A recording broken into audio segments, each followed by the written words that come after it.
Вчера был с клиентом на просмотре, говорю, надо брать квартиру, очень хорошая цена, квартира очень быстро продастся. Вот пока человек думал, следующий просмотр, мне уже агент говорит, все, квартира продана, человек дал задаток.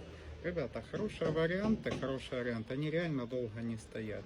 Есть варианты, которые продаются годами. Там или цена завышена, или дом неважный.